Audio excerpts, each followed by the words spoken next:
એક માન સરોવર હિમાલયમાં, તુલસીદાસજી એક બીજું માન સરોવર ઊભું કર્યું. ફરક એટલો, હિમાલયમાં રહેલું માન સરોવર સ્થિર છે, તુલસીદાસજીનું આ માન સરોવર હાલતું ચાલતું છે. હિમાલયના માન સરોવરે આપણે જવું પડે ત્યારે આ માન સરોવર આપણા આંગણા સુધી આવે, આપણા ઘર સુધી આવે. હિમાલયના માન સરોવરમાં શુદ્ધ પાણી ભર્યું છે, જળ ભર્યું છે. તુલસીના માન સરોવરમાં એક સિદ્ધ સંતની વાણી ભરી છે. હિમાલયના માન સરોવરમાં માણસ સ્નાન કરે તો શરીરનો મેલ જાય, શુદ્ધિ અનુભવે. આ માન સરોવરમાં જે સ્નાન કરે એના મનનો મેલ અને કળિયુગનો મેલ ખલાસ થઈ જાય. કલિમલ રહિત સુમંગલ ભાગી. સાંભળ્યું છે કે હિમાલયમાં જે માન સરોવર છે ત્યાં હંસો મોતીનો ચારો ચરે, હંસો ભેગા થાય, એવું સાંભળ્યું છે. તો હિમાલયના માન સરોવરે હંસો ભેગા થાય, પણ ગોસ્વામીજીનું જે હાલતું ચાલતું જંગમ માન સરોવર છે, આને કિનારે હંસો નહીં, આ દેશના પરમહંસો ભેગા થાય. જીવન મુક્ત બ્રહ્મ પર ચરિત સુનહિ તજી ધ્યાન. ગોસ્વામીજીએ લખ્યું, જીવન મુક્તિના અંતિમ સોપાન સુધી પહોંચેલા મહાપુરુષો, સહજ ધ્યાન અવસ્થામાં પહોંચી ગયેલા સંતો ધ્યાનને એક બાજુ મૂકી અને રામકથાના ગાનમાં ડોલતા હતા. આ પરમહંસોનું માન સરોવર. ભગવાન સ્વયં શિવજી એમ કહે, તબ કછુકાલ મરાલ તનુ ધરિત કિનહ નિવાસ. એ શિવા, કાગભૂષણજીની પાસે મેં હંસનું રૂપ લઈને ઘણા કાળ સુધી કથા શ્રવણ કરી. તો આ ગ્રંથને કિનારે આ દેશના પરમહંસો એકઠા થાય, એટલે કે આ એક હાલતું ચાલતું માન સરોવર છે. 9 દિવસ સુધી પરમ યોગીરાજ સંતરામ મહારાજ શ્રીની કૃપાથી આ માન સરોવર અને પૂજ્ય વર્તમાન મહંત શ્રી રામદાસજી મહારાજ શ્રીના એ પૂર્ણ પ્રયાસથી, સંતોના આશીર્વાદથી આપણે 9 દિવસ સુધી આ માન સરોવર અહીં ઉતાર્યું. હવે 9 દિવસ કોઈ ભારતના જે મોટા મોટા સરોવરો છે આપણા, ત્યાં આપણે જઈએ તીર્થયાત્રામાં તો શું કરીએ, એમાં ડૂબકી મારે લોકો સરોવરમાં. કદાચ કોઈ ડૂબકી ન મારી શકે તો કિનારે બેસીને સ્નાન કરે. ઘણાની તબિયત એવી હોય કે સ્નાન કરે તબિયત બગડે એવું હોય તો ખાલી ચરણામૃત લઈ લે ને. ડોક્ટરે ના પાડ્યું કે એ જળનું ચરણામૃત તમે લેશો તો તમે મુશ્કેલી થશે, તો કદાચ ચરણામૃત પણ ન લે તો ખાલી જળ પોતાના મસ્તક ઉપર છાંટી લે. કદાચ એમ કરવાથી જો તબિયત બગડે એવું હોય તો ખાલી સરોવરના દર્શન કરી લે. દર્શનથી પણ પવિત્ર થવાય. આટલું આપણે તીર્થમાં જઈએ તો કરીએ. આપણે અહીંયા 9 દિવસ સુધી આ તુલસીનું માન સરોવર ઉતાર્યું છે. આમાં 9 દિવસમાં જે ડૂબકી મારશે એ તો ધન્ય છે. પણ કદાચ આપણે ડૂબકી ન મારી શકીએ, કારણ કે બીક હોય, ડૂબકી માર્યા પછી બહાર ન નીકળ્યા તો કમસે કમ રામચરિત માનસના જે 4 ઘાટ છે, જ્ઞાન, ભક્તિ, કર્મ અને શરણાગતિ, એના પગથિયા ઉપર બેસીને, ઘાટ ઉપર બેસીને 9 દિવસ સ્નાન કરીએ. કદાચ એવું થાય કે સ્નાન પણ ન કરી શકાય એવી સ્થિતિ હોય તો તુલસીની થોડી ચોપાઈઓનું ચરણામૃત લઈએ, એનું ગાન કરીએ, એનું પાન કરીએ. એ પણ શક્ય ન હોય, માની લો તો જેમ સરોવરનું દર્શન કરીએ તીર્થમાં દર્શન, એમ આ રામ દરબારની ઝાંખી કરીએ. આ દંડિકારણ્યમાં આવીને આ પ્રભુ જ્યાં રામ કથા હોય, ભગવત કથા હોય, ત્યાં તીર્થ અને દેવતાઓ પધારતા હોય છે, અશરીરી મહાત્માઓ ઘૂમતા હોય છે. આ એક નિયમ છે. તો એનું દર્શન કરીએ. અને દર્શન પણ કદાચ ન કરી શકીએ તો તુલસીદાસજીએ નથી લખ્યું, એક વાત કહેવાની ઈચ્છા થાય એટલે કહું કે ડૂબી શકીએ, કદાચ ડૂબકી ન મારી શકીએ, સ્નાન પણ ન કરી શકીએ, ચરણામૃત ન લઈ શકીએ અને દર્શન પણ કદાચ ન કરી શકીએ તો એટલું તો જરૂર કરીએ કે જે કથામાં આવતા હોય એને અટકાવીએ નહીં. નહીતર તુલસીદાસજી આ બધા ખતરાઓ બતાવ્યા કે અમુક માણસો એમ કહે છે કે ત્યાં વળી શું છે, કથામાં શું છે, આમ કરીને રોકશે. તો 9 દિવસ સુધી આપણે ત્યાં માન સરોવર છે, રામચરિતમાનસ આના 4 ઘાટ છે: જ્ઞાન ઘાટ, કર્મ ઘાટ, ભક્તિ ઘાટ અને દીનતા શરણાગતિનો ઘાટ. જ્ઞાનના ઘાટ ઉપર ભગવાન શિવજી બેસી અને પાર્વતીને કથા કહે છે. કર્મની ભૂમિકા ઉપર યાજ્ઞવલ્ક ભરદ્વાજજીને આ કથાનું ગાન સંભળાવે છે. અને ભક્તિની ભૂમિકા ઉપર પરમ ભાગવત ભૂષણડીજી ખગપતિ ગરુડને આ કથા દ્વારા, અરે કોઈ ઉપદેશ આપવાનો નથી, ઉપદેશ સફળ થયો પણ નથી. હા, એક વસ્તુ ચોક્કસ કે તુલસીની ચોપાઈઓ દ્વારા તમારા અને મારા હૃદયમાં પડેલું જો સત્ય ખુલતું હશે તો એક જરૂર સફળતા ગણાશે. બાકી ઉપદેશ આપવાનો કોઈ સવાલ નથી. મને વિદેશ ગયો તો કોઈએ પૂછ્યું કે તમે શું કામ કથા કયા કરો? એકની એક વાત કયા કરવાની પાછળ હેતુ શું છે? મેં કહ્યું કે ભાઈ,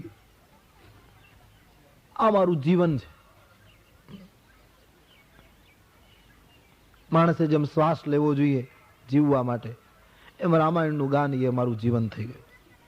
છતાં એમણે કહ્યું કે નહીં, છતાંય કંઈક હેતુ તો હશે. કે મેં કહ્યું, એક કથા પૂરી થાય પછી એ કથા સાંભળીને સમાજનો એક વિભીષણ જો રામ સુધી પહોંચી જતો હોય, એક કથા પૂરી થયા પછી સમાજના એક કુંભકર્ણની જો આંખ ખુલી જતી હોય, નિદ્રા ઉડતી હોય, અને એક કથા પૂરી થયા પછી સમાજના એક રાવણને જો રામ નામનું બાણ લાગી જતું હોય, તો અમને એમ લાગે અમારા 9 દિવસનું ગાન સફળ થઈ ગયું.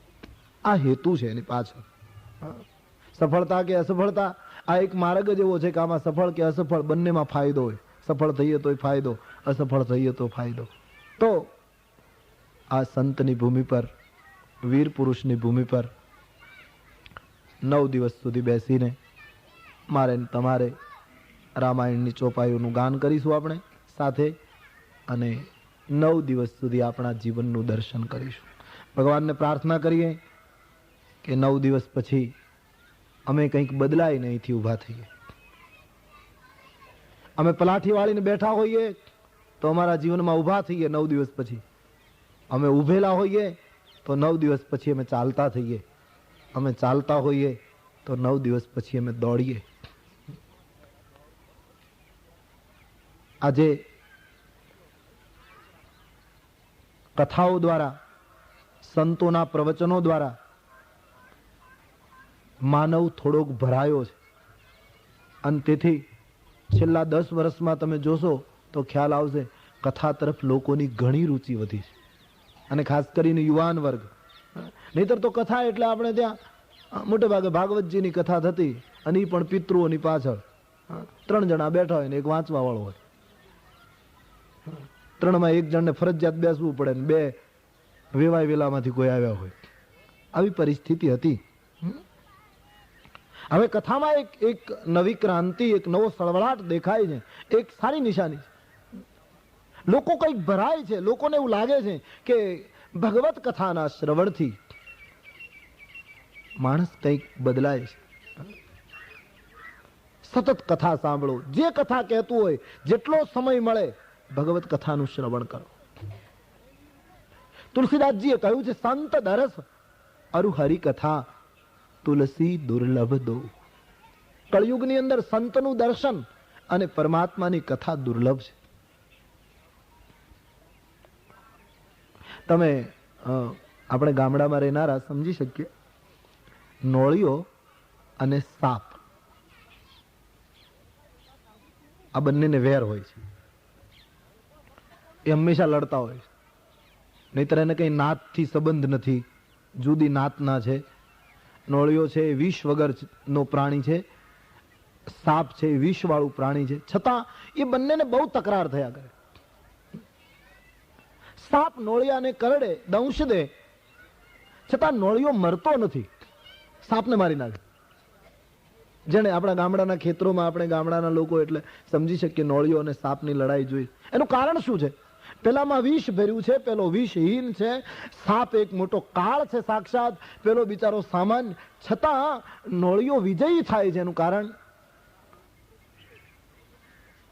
નોળિયો હંમેશા જ્યાં રહે છે, નોળિયાની એક ખૂબી છે એ નોળ વેલ કરીને એક વેલ આવે છે વનસ્પતિ, એનો જ્ઞાતા છે.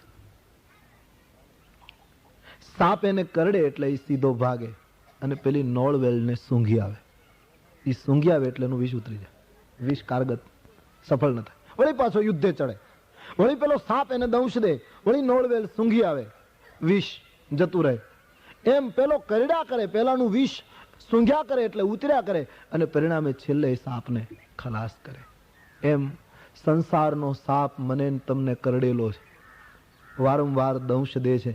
હા, અને આ કથાઓ એ નોળવેલ છે. જ્યારે સમય મળે ત્યારે સૂંઘ્યા કરો. સંતનો સંગ અને ભગવત કથા એ નોળવેલ છે. જો સંસાર ઉપર વિજયી થવું હોય, સંસારમાં તરતા શીખી જવું હોય તો કલિયુગમાં સાધન છે હરિનામ, હરિકથા, સંતોની સંગતિ. સીધા ને સાદા આ માર્ગો છે કલિયુગના. ભગવત કથા શ્રવણ કરો, હરિનામનો જેટલો બને એટલો વધારે જપ કરો અને સંતોના સંગમાં રહો. આ વિષ ઉતારવા માટેની કળિયુગની વ્યવસ્થા છે. તો એવી પવિત્ર કથા 9 દિવસ સુધી આપણે અહીં ગાઈશું, એનું શ્રવણ કરીશું. જીવન ખબર નથી ક્યારે પૂરું થાય. જેટલું જલ્દી સત્યને માર્ગે ચડી જવાય એટલું આપણા હિતમાં છે. અને તેથી આ કથાને માધ્યમ બનાવીને આજથી આપણે રામ યાત્રાનો આરંભ કરીએ. સંસારમાં બધું યાદ કર્યું હશે, પણ જો રામ ભૂલાયો હશે તો જીવનમાં કશું મેળવ્યું નથી. અને બાકીનું ભલે કંઈ ન મેળવ્યું હોય, પણ જો એક રામ મળી ગયો હશે તો પછી જીવનમાં કશું મેળવવાનું બાકી રહેતું નથી. એ અર્થમાં આપણે કથાને આગળ લઈએ. 2 મિનિટ કીર્તન કરે. રામના બિસાર બંદે, રામના બિસાર બંદે, રામના બિસાર બંદે રામ. सब गाइए. राम ना विसार बंदे, राम ना विसार बंदे, राम ना विसार. भाव से राग को समझकर भीतर से गाइयो, सब गाइयो. जहां भी आप बैठे हैं प्रभु नाम लीजिए. राम नाम विसार बंदे, राम नाम विसार बंदे, राम नाम विसार बंदे, राम नाम विसार बंदे, राम नाम विसार बंदे, राम नाम विसार बंदे, राम नाम राम नाम विसार बंदे. भूले राही सुनते जाना, झूठे जग में क्या भर माना. भूले राही सुनते जाना, झूठे जग में क्या भर माना. भूले राही सुनते जाना, झूठे जग में क्या भर माना. भूले राही सुनते झूठे जग में क्या भर माना. जीवन के दिन 4 बंदे, जीवन के दिन बंदे, जीवन के दिन 4 बंदे, जीवन के दिन वंदे राम ना विसार, वंदे राम ना विसार, वंदे राम ना विसार, वंदे मंगल भवन अमंगल हारी, द्रवहु सो दशरथ अजीर बिहारी, मंगल भवन अमंगल हारी, द्रवहु सो दशरथ मंगल भवन अमंगल हारी, द्रवहु सो दशरथ अजीर बिहारी, मंगल भवन अमंगल हारी, द्रवहु सो दशरथ।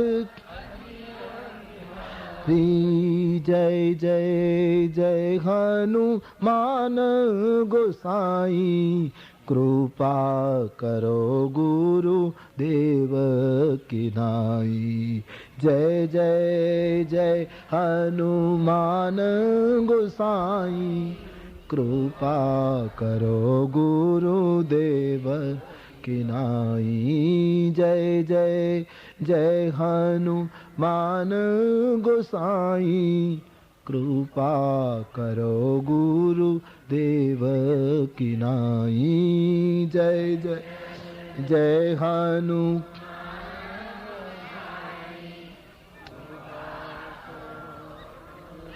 देव की नाई। साधु संत के तुम रखवारे, असुर निकंदन राम दुलारे। साधु संत के तुम असुर निकंदन राम दुलारे। साधु संत के तुम रखवारे, असुर निकंदन राम दुलारे। साधु संत के तुम रखवारे, असुर निकंदन राम दुलारे। सीता राम चरण रति मोरे, अनुदीन पढ़हु अनुग्रह तोरे। सीता राम चरण रति मोरे, अनुदीन बढ़हु अनुग्रह तोरे। राम चरण बारिज जब देखो, राम चरण बारिज जब। बड़ी सुंदर चौपाइयां हैं तुलसीदास जी की, भाव से गाइयो। राम चरण बारिज जब देखो, तब निज जन्म सुफल करी लेखो। राम चरण बारिज जब देखो, तब निज जन्म सुफल करी लेखो। श्री राम जय राम जय जय रामा, श्री राम जय राम जय जय रामा। श्री राम जय राम जय जय रामा, श्री राम जय रामा। श्री राम जय राम जय जय रामा, श्री राम जय राम जय जय रामा। श्री राम भाव से गाइए।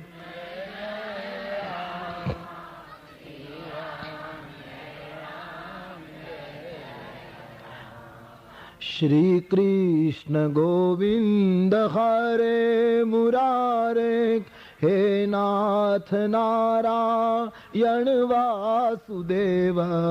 श्री कृष्ण गोविंद हरे मुरारे, हे नाथ नारायण वासुदेवा श्री कृष्ण गोविंद हरे मुरारे हे नाथ नारायण वासुदेवा श्री कृष्ण गोविंद हरे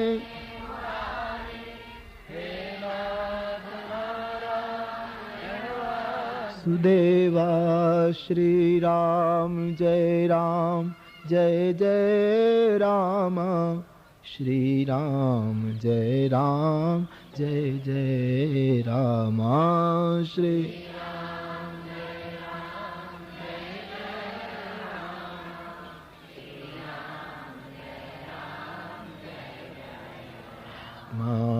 राम नाम विसार बंदे राम नाम विसार बंदे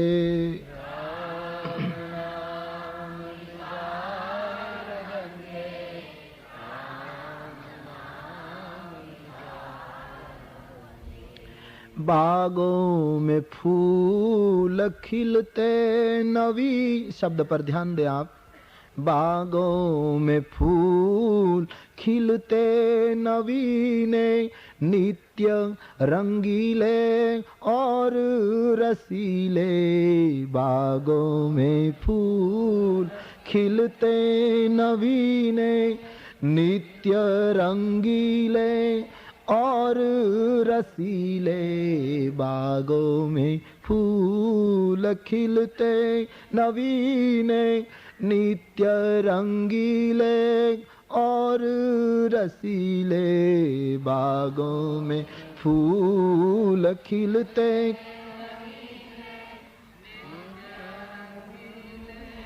और रसीले मत कर इनसे प्यार बंदे मत कर इनसे प्यार बंदे राम नाम विसार बंदे राम नाम विसार बंदे राम नाम विसार वंदे श्री राम जय जय राम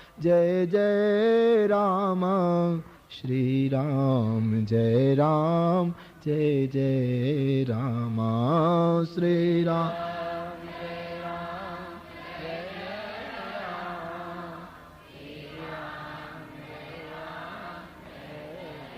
राम श्री राम जय जय राम श्री राम जय जय राम श्री राम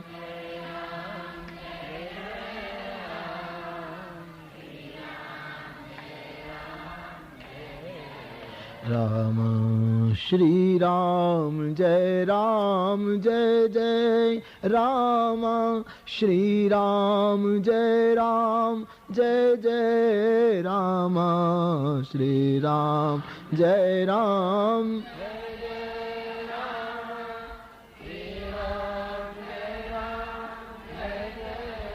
राम श्री राम जय जय राम श्री राम जय जय राम श्री राम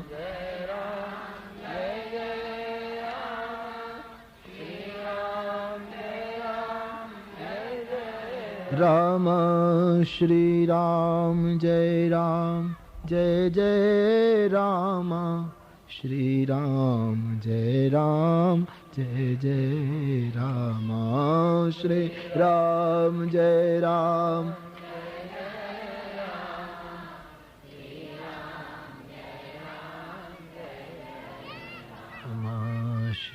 राम जय जय राम श्री राम जय जय राम श्री राम जय जय राम श्री राम जय जय वर्णानामर्थ संघानाम રસાનામ છંદસામપી મંગલાનામ ચ કરતારો વંદે વાણી વિનાયકો. મંગલાચરણનો પ્રથમ મંત્ર ભણીને આજનું પ્રારંભિક પ્રવચન પૂરું કરું છું. આ સત્કાર્યને સંતોના આશીર્વાદ મળ્યા છે. પરમ યોગીરાજ સંતરામ મહારાજ શ્રીના આશીર્વાદ વગર તો આવું સત્કાર્ય ઉદ્ભવે નહીં, અને ઉપસ્થિત સંતોના આશીર્વાદ મળ્યા છે. માનસ જે આપણી સમક્ષ છે, તમામ મંગલના કરતા ગણેશજી અને સરસ્વતીની વંદના કરીને આજનું પ્રવચન પૂરું કરું છું. રોજના નિયમ પ્રમાણે સવારનું પ્રવચન બરાબર 9 વાગે શરૂ થશે નિયમિત. તો કલ સુબહ 9 बजे बिल्कुल समयसर फरी મળીશું. बड़े भाव और प्यार से बोलिए, बोलो रामचंद्र भगवान की, श्री बाल कृष्ण लाल की, सदगुरु देव की. ओम नमः पार्वती हर हर महादेव. ચરિતમાનસનું પ્રથમ સોપાન બાલકાંડ. બાલકાંડનો પ્રારંભ ગોસ્વામીજીએ કર્યો ત્યારે મંગલાચરણમાં 7 મંત્રો લખ્યા છે. અનેક સંતોનો આના ઉપર અભિપ્રાય છે કે રામકથાનો આરંભ કર્યો ત્યારે ગોસ્વામીજીએ પ્રથમ કાંડના મંગલાચરણમાં 7 જ મંત્ર શું કામ લખ્યા. જુદા જુદા અભિપ્રાયો સંતોએ આપ્યા છે કે 7નો આંકડો તુલસીને કેમ વધારે પસંદ પડ્યો. પહેલું કારણ તો એ હોઈ શકે કે રામચરિતમાનસના કાંડ 7 અને તેથી શરૂઆતમાં 7 મંત્રો લખીને એક એક મંત્ર દ્વારા એક એક કાંડનું પ્રતિનિધિત્વ કરાયું. અથવા તો 7 મંત્ર લખવાની પાછળ એક હેતુ એ પણ કે રામચરિતમાનસ એક એવો ગ્રંથ છે કે અઠવાડિયાના 7 દિવસમાંથી કોઈ પણ દિવસે એનો આરંભ કરી શકાય. એના માટે કોઈ અમુક જ દિવસ, અમુક જ પેલું તદૈવ લગ્નમ સુદિનમ તદૈવ. અથવા તો તુલસીદાસજીએ જે ચોપાઈઓ લખી છે એ તમામ સંગીતજ્ઞોએ, સંગીતના જ્ઞાતાઓએ સ્વીકાર્યું છે. અને એ હકીકત છે કે ગોસ્વામીજીની ચોપાઈ સંગીતના કોઈ પણ રાગમાં ગાઈ શકાય, અને સંગીતના સૂર કેવલ 7 છે. તેથી પણ 7 મંત્ર હોઈ શકે. એક કારણ એ પણ છે કે આપણે ત્યાં મુખ્ય 10 અવતારો, એમાંનું જે રામચરિત્ર યાની રામ અવતાર, એ 10 અવતારની ગણતરીમાં 7મો અવતાર છે. અને તેથી 7મા અવતારનું ચરિત્ર ગાતી વખતે ગોસ્વામીજીને 7નો આંકડો વધારે રૂચ્યો હશે, એમ પણ એક માનવાને કારણ. જ્યોતિષ શાસ્ત્રની દ્રષ્ટિએ ભગવાન રામજીની રાશિ પણ 7મી આવે. અનેક કારણો સંતો બતાવે. મૂળ વાત 7 મંત્રો પ્રારંભમાં લખ્યા છે. અપેક્ષા રખાતી હતી કે કદાચ કથાનો આરંભ રામ શબ્દથી થશે, પણ તુલસીદાસજીએ કથાનો આરંભ વર્ણ શબ્દથી કર્યો છે અને કથાની સમાપ્તિ માનવ શબ્દથી કરી છે. એક મોટી દ્રષ્ટિ છે તુલસીજીની. બાલકાંડનો બિલકુલ પ્રથમ શબ્દ વર્ણ છે અને ઉત્તરકાંડનો અંતિમ શબ્દ માનવ છે. વર્ણ અને માનવ આ 2 શબ્દોની વચ્ચે આખું રામચરિતમાનસ મૂક્યું છે. એની પાછળ આખી એક દ્રષ્ટિ રહી છે. તુલસીદાસજીના સમયમાં પણ વૈષ્ણવોનો, શૈવોનો, વર્ણાશ્રમીઓનો એક મોટો સંઘર્ષ હતો. આજથી 400 વર્ષ પહેલા તુલસીદાસજીના ગ્રંથે એક, મેં ગઈકાલે પણ કહ્યું તેમ, સેતુનું કામ કર્યું છે. ગોસ્વામીજીને એમ લાગ્યું હશે કે બનવા જોગ છે. કાલે કદાચ બ્રાહ્મણો એમ કહેશે કે રામકથા ઉપર અમારો જ અધિકાર, તો તુલસી કહે નહીં. ક્ષત્રિયો કદાચ એમ કહેશે કે રામ અમારા કુળમાં જન્મ્યા હતા, ક્ષત્રિય વંશમાં આવ્યા હતા એટલે અમારો અધિકાર. ગોસ્વામીજી કહે નહીં. વૈશ્યો કદાચ એમ કહેશે કે રામ પારાયણના આયોજનો અમે કરીએ છીએ, પૈસા અમે ખર્ચીએ છીએ એટલે રામકથા ઉપર અમારો અધિકાર. તુલસી કહે નહીં. શુદ્રો કદાચ કાલે એમ કહે કે રામ વધારે ભીલોની સાથે રહ્યા હતા એટલે રામકથા ઉપર અમારો અધિકાર. આવી વર્ણાશ્રમની કોઈ તકરાર ભવિષ્યમાં ઉત્પન્ન ન થાય એટલે ગોસ્વામીજીએ કહ્યું કે પ્રથમ વર્ણ અને અંતમ માનવ શબ્દ લખીને તુલસીજી એમ કહેવા માંગે કે મારી રામકથાનો વર્ણ કેવલ માનવ છે. જે પોતાની જાતને માનવ કહેવડાવવા માંગતો હોય, જે પોતાની જાતને માનવ ગણતો હોય એવી પ્રત્યેક વ્યક્તિને આ ગ્રંથનો અધિકાર.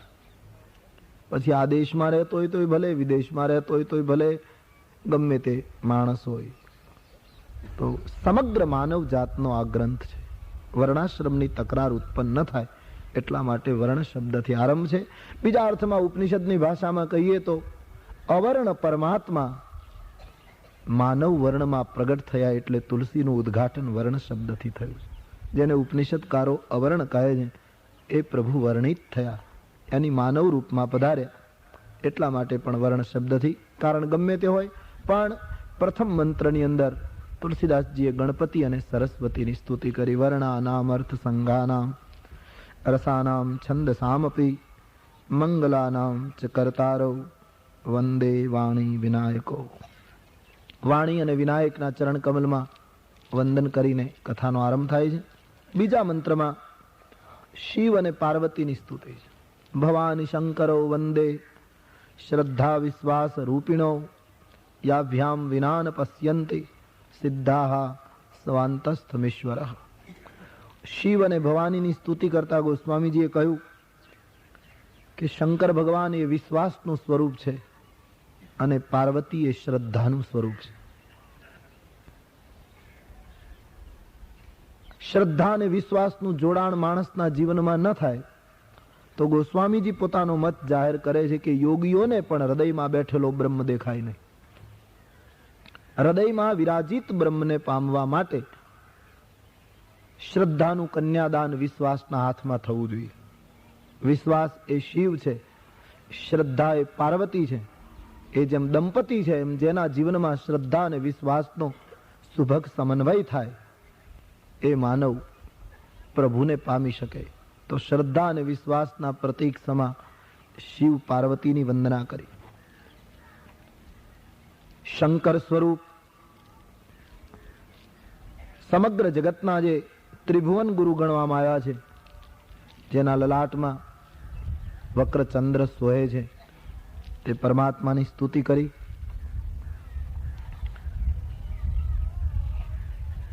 જેની સ્તુતિ વગર રામકથામાં આગળ જઈ ન શકાય તે સ્તુતિ સીતારામજીના ગુણગાન રૂપી પુણ્ય અરણ્યમાં સદૈવ વિહાર કરનાર આદિ કવિ વાલ્મીકી અને હનુમાનજી મહારાજના ચરણારવિંદમાં વંદના કરી. સંસારને ઉત્પન્ન કરનાર, પાલન કરનાર, લય કરનાર, સર્વ જગતનું શ્રેય કરનાર આદ્ય શક્તિ પરાંબા જગજનની સ્તુતિ કરી.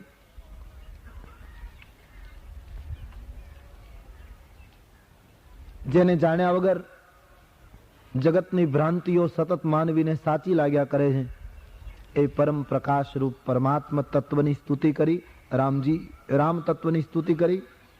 અને આમ વંદના કરતા કરતા તુલસીદાસજીની આ કથાનો જે મુખ્ય હેતુ છે, જે આપણે ગઈકાલે થોડો સ્પર્શ કર્યો હતો, કે તુલસીદાસજીને એમ લાગ્યું કે કારણ કે ગોસ્વામીજીના પહેલા સેંકડો રામાયણ લખાયા આ દેશમાં. તુલસીદાસજીએ તો હજી 400 વર્ષ પહેલા લખ્યો આ ગ્રંથ. એના પહેલા તો કેટલા રામાયણો લખાયા. છેક શંકર ભગવાનથી શરૂઆત થઈ તો આજ સુધીમાં કેટલાય રામાયણો રચાયા. તુલસીદાસજીને થયું કે હું એક રામાયણ આમાં ઉમેરું તો મારે શું નવું કહેવાનું આમાં. પણ છતાં એમણે સ્પષ્ટતા કરી કે હું જે રામકથા લખી રહ્યો છું એમાં વેદ, પુરાણ, શાસ્ત્ર, ઉપનિષદ એ બધાના મત છે, એ બધાની સંમતિ વાળો આ ગ્રંથ છે. પણ થોડુંક તુલસીદાસજીએ કહ્યું ક્વચિદ અન્ય તોપી, થોડુંક ગોસ્વામીજી કહે મને જે લાગ્યું, મારા મનમાંથી જે પ્રગટ્યું એવું પણ મેં આમાં લખ્યું છે. એટલે વેદ શાસ્ત્રની સંમતિ વાળો તો આ ગ્રંથ છે જ, પણ ઉપરાંત આ ગ્રંથની અંદર તુલસીદાસજીએ સંત મત મૂક્યો છે અને એ એક મોટું કામ કર્યું છે. આપણે એમ કહીએ, બૂમો પાડીએ, પ્રચાર કરીએ કે વેદ બધાએ સ્વીકારવો જોઈએ અને વેદના સિદ્ધાંતો વિશ્વ માનવજાત માટે છે, એમાં કોઈ ના ન કહી શકે. પણ વિધર્મી બીજા ધર્મના લોકો ના પાડશે, પૂર્વગ્રહથી પણ કહેશે કે અમે વેદને નથી સ્વીકારતા. વેદ મત સર્વમાન્ય થશે કે કેમ એ કહેવું મુશ્કેલ છે. થવો જોઈએ, કારણ કે એમણે માનવ જાતની વાત કરી છે. પણ કદાચ કોઈ પૂર્વગ્રહથી પણ ના કહે કે અમે વેદને નથી માનતા, તો એવું બનવા સંભવ. પણ સંત મતનો ઇનકાર કોણ કરશે? સંત તો સર્વકાલિક હોય છે, એને કોઈ ભાષા, વર્ણ, દેશ આનું કોઈ બંધન એને લાગુ પડતું નથી. અને તેથી રામચરિતમાનસમાં સંત મત મૂકવામાં આવ્યો છે. અને એ બધાની પાછળનો હેતુ ગોસ્વામીજી કહે, સ્વાંતઃ સુખાય તુલસી રઘુનાથ ગાથા ભાષા નિબંધ મતિ મંજુલ માત નવતી. કેવલ એક જ દ્રષ્ટિ તુલસીજી કહે, આ ગ્રંથની રચના પાછળ મારા અંતઃકરણને સુખ પ્રાપ્ત થાય. આપણે પણ આ કથા બોલવાની અંતઃકરણના સુખ માટે અને સાંભળવાની પણ અંતઃકરણના સુખ માટે, એ દ્રષ્ટિ રાખીને કથામાં આગળ વધીએ. નાના પુરાણ નિગમાગમ સંમતમ યદ રામાયણે નિગદિતમ ક્વચિદન્યતોપી સ્વાંતઃ સુખાય તુલસી રઘુનાથ ગાથા ભાષા નિબંધ મતિ મંજુલ માતનવતી.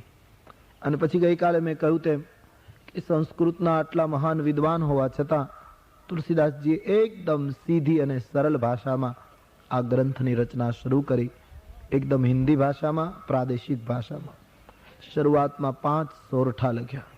જો સુમિરત સિદ્ધિ હોગી ગણનાયક કરિબર બદન કરવું અનુગ્રહ સોઈ બુદ્ધિ રાશિ શુભ ગુણ સદન મૂક હોગી બાચાલ પંગુ ચઢે ગિરિબર ગહન. સૌ પ્રથમ સોરઠામાં ગણેશજીની વંદના છે, જેનું સ્મરણ માત્ર કરવાથી સિદ્ધિ પ્રાપ્ત થાય, રામ ભક્તિની સિદ્ધિ મળે. એવા હે કરિવર વદન, તમે મારા ઉપર અનુગ્રહ કરો.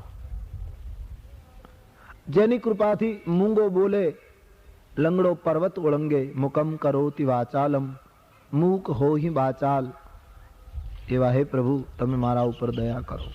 તુલસીદાસજીની દ્રષ્ટિમાં મૂંગો બોલતો થાય એટલે મૂંગો બોલે એ તો પ્રભુ કરી જ શકે, પણ તુલસીજી એમ માને છે કે પ્રભુ તારી કૃપા ન થાય ત્યાં સુધી મારા જેવો સ્વાર્થી માણસ પરમાર્થી ભાષા બોલતો નહીં થઈ શકે.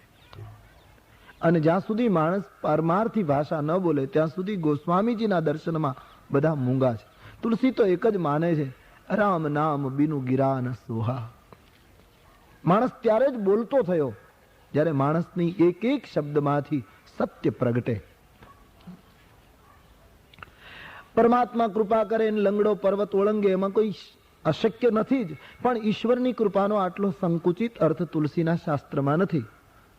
પ્રભુ તારી કૃપા થાય ત્યારે લંગડો પર્વત ઓળંગે, એનો અર્થ એ કે તારી જ્યારે અમારા ઉપર કૃપા થશે ત્યારે અમારા જેવો પંગુ જીવ, વાત વાતમાં રડી પડતો જીવ, વાત વાતમાં બેસી જતો માણસ, થોડીક વિપત્તિ આવે તો અકળાઈ ઉઠતો હું, તુલસી કહે મારા જીવનમાં ગમે તેટલા પર્વત જેવડા દુઃખો આવશે તો હું એને ઓળંગી શકીશ, હું એને પાર કરી જઈશ.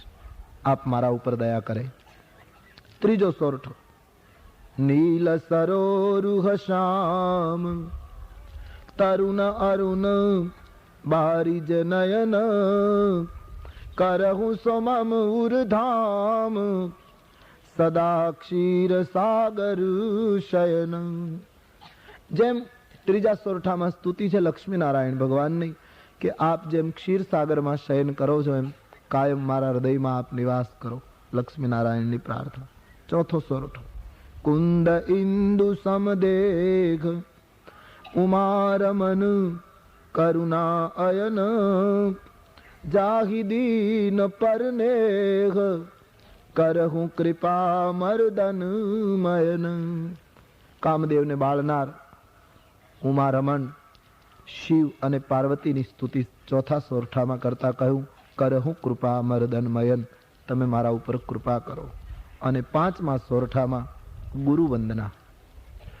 આગળના બધા દેવતાઓને કોઈને કહ્યું અનુગ્રહ કરો, કોઈને કહ્યું કૃપા કરો, કોઈને કહ્યું દયા કરો, કોઈને કહ્યું મારા હૃદયમાં નિવાસ કરો, પણ વંદના ગુરુથી કરી છે. વંદૌ ગુરુપદ કંજ કૃપા સિંધુ નર રૂપ હરિ મહામોહતમ પુંજ જાસુ બચન રવિ કર નિકર. ગુરુદેવના ચરણ કમલમાં તુલસીદાસજી પ્રણામ કરે. બહુ સરસ સોરઠો, ઉસ પર જરા ધ્યાન દે આપ. વંદૌ ગુરુપદ કંજ, ગુરુના ચરણ કમળને નમસ્કાર કરું છું. બે વસ્તુ લખી, ગુરુના ચરણ એક કમળ છે અને ગુરુની વાણી યાની એના શબ્દો એ સૂર્યની કિરણ છે. પ્રકૃતિનો નિયમ છે કે સૂર્યની કિરણ પ્રગટે પછી કમળ ખીલે, એના પહેલા કમળ ખીલે નહીં. તો જેના શબ્દો સૂર્યની કિરણ સમાન હોય અને જેના ચરણ, જેના પગલા કમળ સમાન હોય, મતલબ જેની વાણી પ્રમાણે પગલા ઉપડતા હોય, શબ્દ પ્રમાણે જે માણસ જીવતો હોય. નહીતર સંસારમાં આપણે જોઈએ છીએ કે શબ્દો તો ઘણાની પાસે સૂર્યની કિરણો સમાન હોય છે, પણ પગલા કમળ જેવા નિર્લેપ નથી, યાની આચરણ કમળ જેવું નિસંગ નથી. જેનું આચરણ કમળના જેવું નિર્લપ અસ્પૃશ્ય હોય અને જેની વાણી તેજસ્વી હોય, એ ગુરુ પદવીને શોભાવી શકે. આજે મારી તમારી કરુણા એ જ આપણા દેશમાં આપણે ભૂતકાળનો વિચાર કરીએ તો સર ઝુકાવીને આપણે સ્વીકારવું પડે કે આ દેશમાં એવો નિયમ હતો કે જીવનમાં જેટલું હોય એટલું જ બોલાય, એનાથી એક પણ શબ્દ બોલવાની આ દેશમાં બંધી હતી. માણસ જેટલું જીવતો હોય એટલું જ બોલે, એથી વધારે ન બોલે. અત્યારે જીવન કંઈક જુદું જીવાય, બોલાય કંઈક જુદું, આચરણ કંઈક જુદું, આવું કંઈક થઈ ગયું અને તેથી મારા ને તમારા શબ્દોની જે શક્તિ હતી હટી ગઈ. તુલસી કહે ગુરુ એ છે જેની વાણી તેજસ્વી, જેનું આચરણ નિર્લેપ. અને પ્રશ્ન જગતની અંદર જીવન જીવવાનો છે. કોઈએ બહુ સરસ મુક્તક લખ્યું ગુજરાતીમાં કે નથી દીઠી કદી ભૂખને છતાં એ ભૂખ પર બોલે. કોઈ દિવસ એક ટંક ભૂખ્યો ન રહ્યો હોય અને એ સભા ભરીને 1.5 કલાક સુધી ભૂખ ઉપર ભાષણ આપે તો એ ભાષણની સમાજને શું જરૂર? ભૂખના આંકડા આપે, ગરીબીના આંકડા આપે, ગમે તેટલું બોલે, શું અર્થ? સમાજ માટે શું ઉપયોગી? નથી દીઠી કદી ભૂખને અને છતાં એ ભૂખ પર બોલે. અનીતિમય ભર્યું જીવન અને સભામાં પાછો નીતિ પર બોલે. આખું જીવન અનીતિમાં ડૂબેલું હોય અને નિવેદન નીતિનો કરતો હોય. નથી દીઠી કદી ભૂખને છતાં એ ભૂખ પર બોલે. અનીતિમય ભર્યું જીવન સભામાં નીતિ પર બોલે. પરાઈ નારીને દેખી નયન જેના આમ તેમ ડોલે. પરાઈ નારીને દેખી નયન જેના આમ તેમ ડોલે અને સભા મધ્યે ઊભો થઈને પાછો બ્રહ્મચર્ય પર બોલે. એ શબ્દોની શું જરૂર સમાજને? ઈર્ષા, મદ અને મમતા, લોભમાં પાંગળો થઈને વ્યાસની ગાદી પર જઈને પછી એ ભક્તિ પર બોલે. કહેવાનો અર્થ, આચરણ જેનું કમળના જેવું અને વાણી જેની સૂર્યના કિરણ સમાન, જે સાધકના હૃદયના મોહ અંધકારને તોડી શકે એવા ગુરુદેવના ચરણ કમલમાં, જે સાધકના માટે ભલે મનુષ્ય આકારમાં હોય પણ સાક્ષાત હરિ સ્વરૂપ છે એમ કહીને ગોસ્વામીજીએ ગુરુ વંદનાથી કથાનો આરંભ કર્યો. રામચરિતમાનસની પ્રથમ ચોપાઈનું ગાન કરીએ તે પહેલા આપણે પણ કથાના પ્રારંભમાં એક બાર अपने अपने गुरु महाराज को भाव और श्रद्धा से वंदन करें। गुरुर् ब्रह्मा गुरुर्विष्णु गुरुर्देवो महेश्वर गुरुर् साक्षात् परम ब्रह्म तस्मै श्री गुरुवे नमः। अखंड मंडलाकारं व्याप्तं ये चरम तत्पदं दर्शितं येन तस्मै श्री गुरुवे नमः। ध्यानं मूलं गुरोर्मूर्ति पूजा मूलं गुरोर्पदम् मंत्रमूलं गुरोर्वाक्यं मोक्षमूलं गुरोर्कृपा। ગુરુદેવના ચરણમાં વંદન કરીને રામચરિતમાનસની પહેલી ચોપાઈ વંદવું ગુરુ